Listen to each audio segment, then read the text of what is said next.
Hi friends, అప్కమింగ్లో ఏం జరుగుతుందో వీడియోలో తెలుసుకుందాం.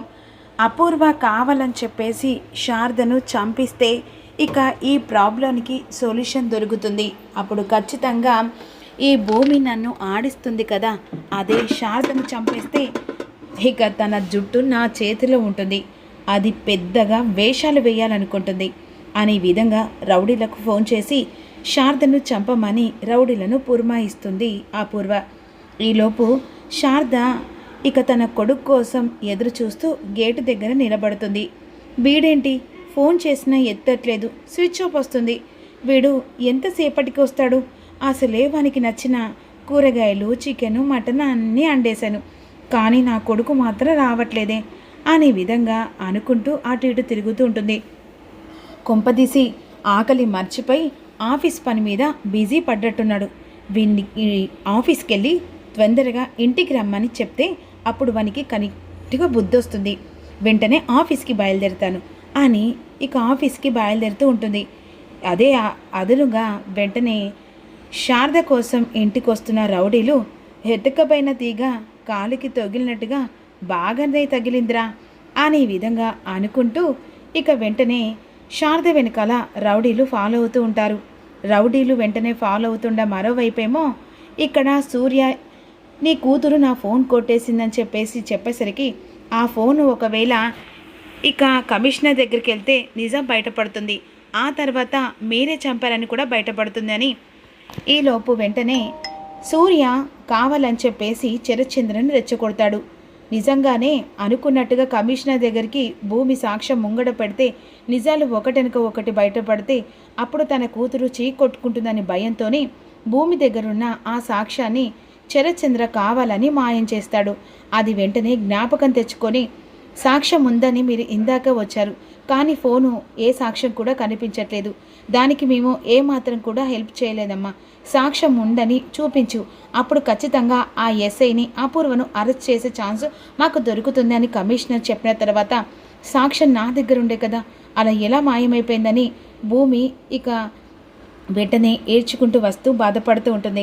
అప్పుడు భూమిని చూస్తూ బాధపడుతూ నన్ను క్షమించమ్మా, ఈరోజు నా వల్ల నువ్వు బాధపడుతున్నావు, నేను గగన్ని చంపాననే విషయం బయటపడితే నువ్వు నన్ను క్షమించవని చెప్పేసి భయంతోనే సూర్య ఫోను నేనే మాయం చేశాను, ఇక నన్ను క్షమించు అమ్మ. భూమి ఏడవకమ్మా, ఎలాగైనా సరే ఆ ఫోను దొరుకుతుందిలే.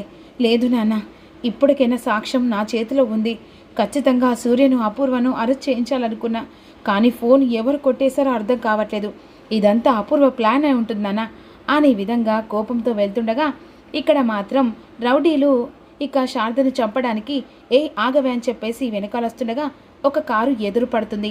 ఆ కారుకు డాష్ ఇస్తుంది. వెంటనే కారు ఆగిపోతుంది. ఆ కారులో ఉన్న వ్యక్తి బయటికి వస్తాడు. ఆ బయటికి వచ్చిన వ్యక్తిని చూసి ఒక్కసారిగా ఉలిక్కి పడుతుంది. తన కొడుకు ఎదురు పడ్డాడని ఆశ్చర్యపోతుంది. సారీ మేడం, ఇక కాలికి ఏమైనా దెబ్బ తగిలిందా అని అంటుండగా తను మాత్రం అలాగే ఇక ఆశ్చర్యంగా చూస్తూ నోటి మాట కూడా అక్కడే ఆగిపోతుంది శారదకి. ఇక వెంటనే రౌడీలు అరే నువ్వు వెళ్ళరా, దాన్ని పట్టుకోవడానికి మేమొచ్చాం అంటే ఇప్పుడు తనని మీరు కావాలని ఇక తన వెనకాల ఫాలో అవుతున్నారా, అలా ఎలా కుదురుతుందిరా అని రౌడీల తాట తీస్తూ ఉంటాడు ఆకాష్. ఇక వెంటనే ఆకాష్ దెబ్బలకు రౌడీలు పారిపోతాడు. సారీ మేడం, ఎక్స్క్యూజ్ సారీ, కావాలని ఇక డాష్ ఇవ్వలేదు. నాన్న గగన్ ఇప్పుడు నాకు ఎదురు పడ్డావా? ఎన్ని రోజులు ఎక్కడున్నావు నాన్న, నీకోసమని ఎదురు చూస్తున్నాను. గగనా? సారీ మేడం, నా పేరు గగన్ కాదు, నా పేరు ఆకాష్. ఇక మీరు ఎవరిని చూసి ఎవరంటున్నారు? అదేంటి నాన్న, నేను నీ తల్లి నాన్న.